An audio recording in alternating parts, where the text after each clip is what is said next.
आज सावन मास में सोमवार के दिन मैं आपके लिए लाई हूँ शिव महापुराण की कथा। बंधुओं, कहते हैं सावन मास भगवान शिव को अति प्रिय है।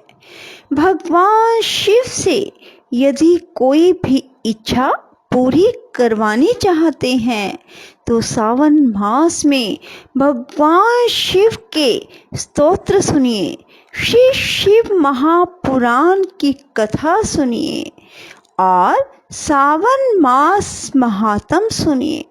भगवान शिव का अभिषेक करें।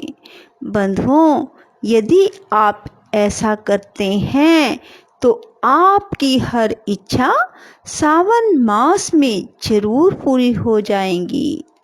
बंधुओं, यदि आपने हमारे चैनल को अब तक सब्सक्राइब नहीं किया तो जरूर करें और बेल आइकन दबाना ना भूलें ताकि आपको हमारी आने वाली सभी वीडियोस की जानकारी सबसे पहले हो सके। बंधुओं, कथा को पूरी सुनने के बाद कमेंट बॉक्स में जय शिव शंकर भोलेनाथ जरूर लिखें। बोलो शिव शंकर भोलेनाथ की जय।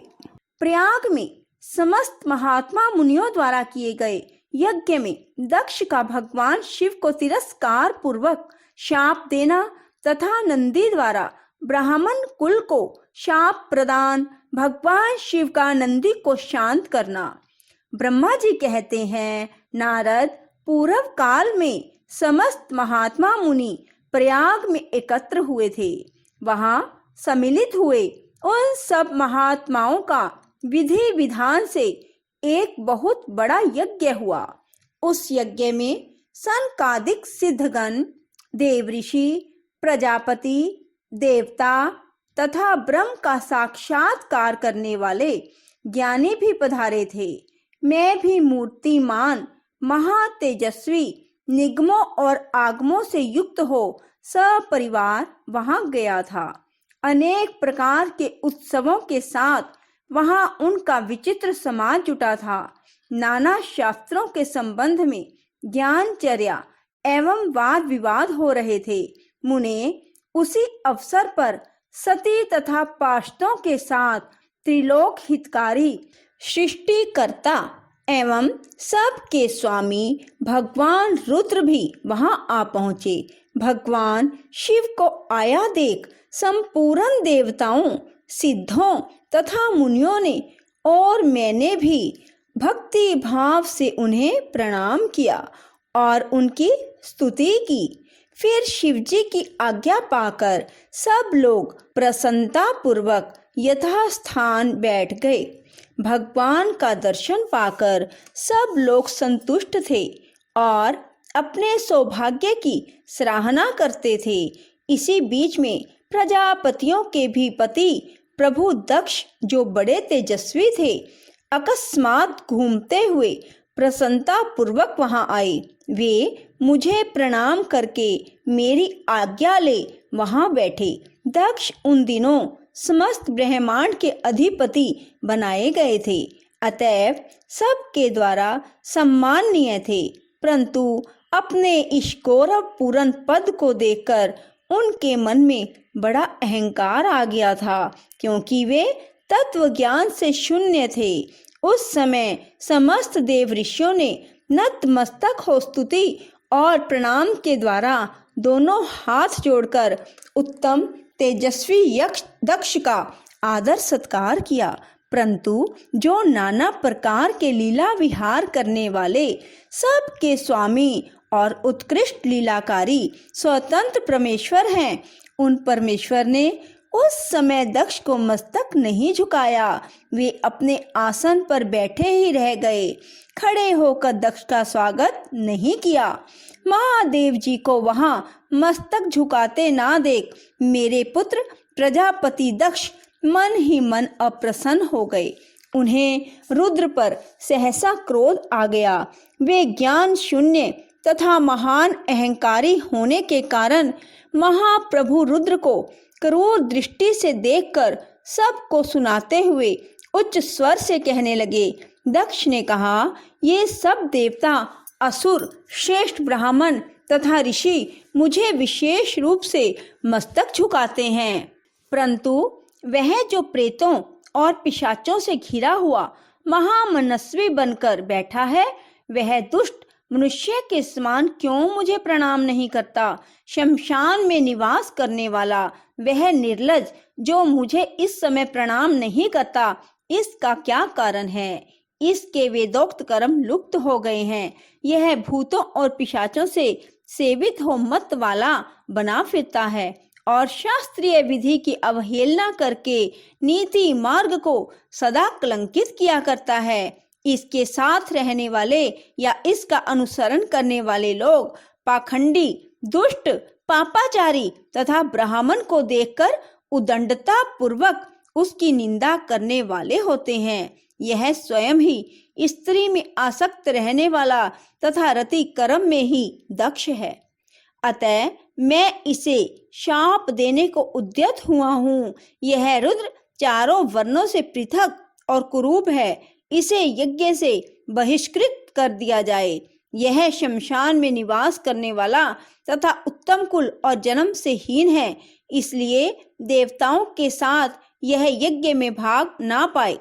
ब्रह्मा जी कहते हैं, नारद, दक्ष की कही हुई ये बात सुनकर भृगु आदि बहुत से महर्षि रुद्रदेव को दुष्ट मानकर देवताओं के साथ उनकी निंदा करने लगे।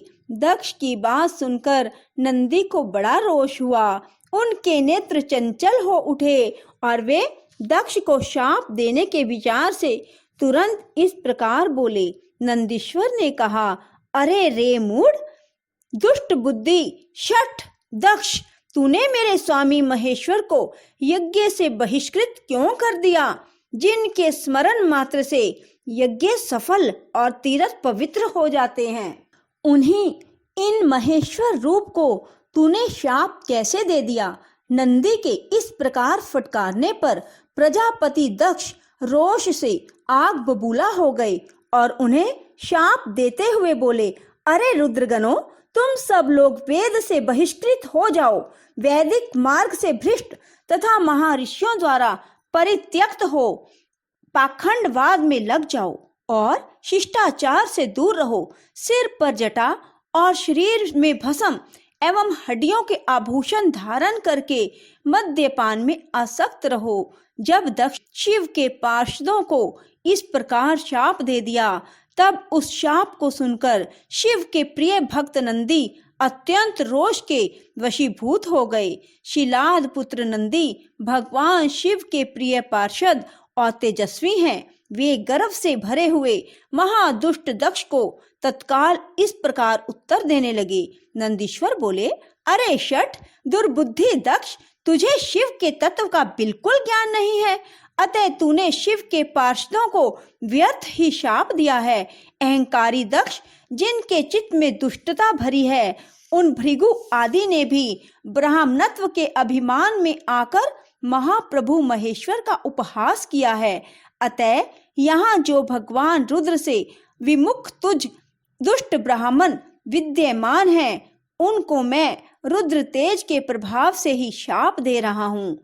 तुझे जैसे ब्राह्मण कर्म फल के प्रशंसक वेदवाद में फंसकर वेद के तत्व ज्ञान से शून्य हो जाएं, वे ब्राह्मण सदा भोगों में तन्मय रहकर स्वर्ग को ही सबसे बड़ा पुरुषार्थ मानते हुए स्वर्ग से बढ़कर दूसरी कोई वस्तु नहीं है, ऐसा कहते रहें तथा क्रोध, लोभ और मद से युक्त हो निर्लज भिक्षुक बने रहें। कितने ही ब्राह्मण वेद मार्ग को सामने रखकर शूद्रों का यज्ञ कराने वाले और दरिद्र होंगे, सदा दान लेने में ही लगे रहेंगे। दूषित दान ग्रहण करने के कारण वे सब के सब नरकगामी होंगे। दक्ष, उनमें से कुछ ब्राह्मण तो ब्रह्म राक्षस भी होंगे, जो परमेश्वर शिव को सामान्य देवता समझकर उनसे द्रोह करता है। वह दुष्ट बुद्धि वाला प्रजापति दक्ष तत्व ज्ञान से विमुख हो जाए।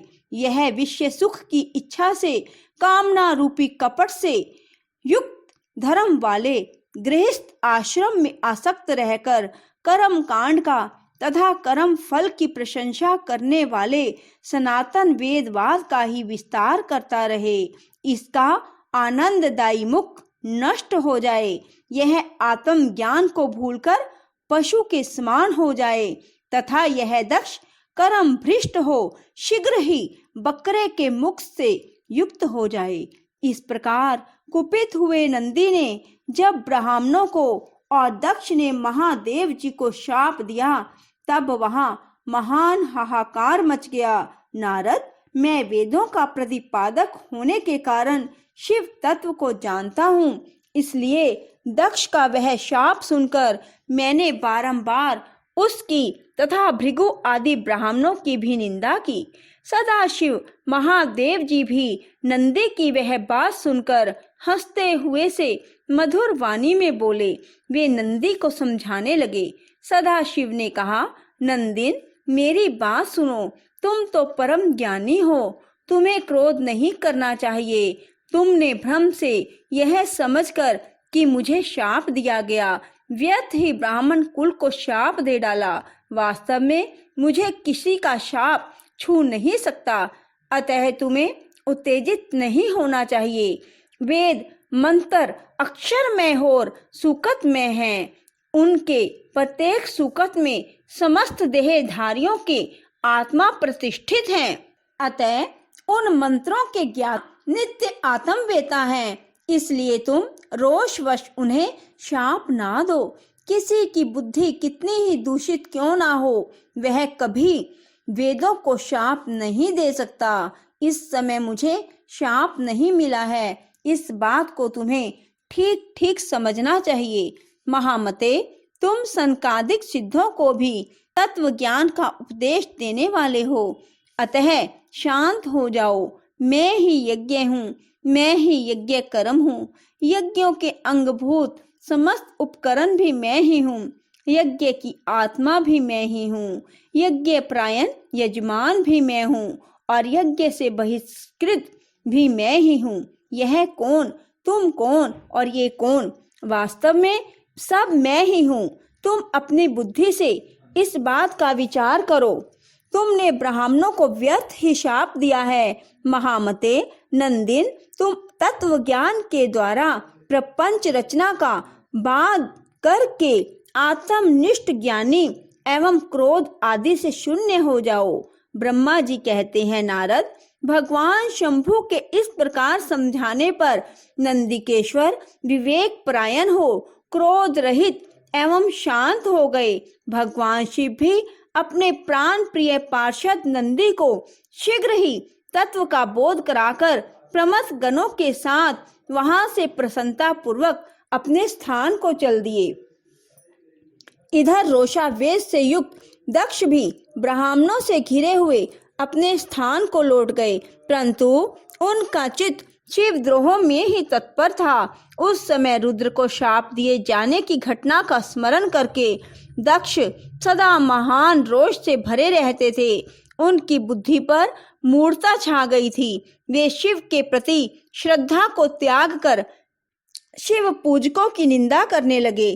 तात नारद, इस प्रकार परमात्मा शंभु के साथ दुर्व्यवहार करके दक्ष ने अपनी जिस दुष्ट बुद्धि का परिचय दिया था वह मैंने तुम्हें बता दिया। अब तुम उनकी पराकाष्ठा को पहुंची हुई दुर्बुद्धि का वृतांत सुनो, मैं तुम्हें आगे बताऊंगा। ओम नमः शिवाय।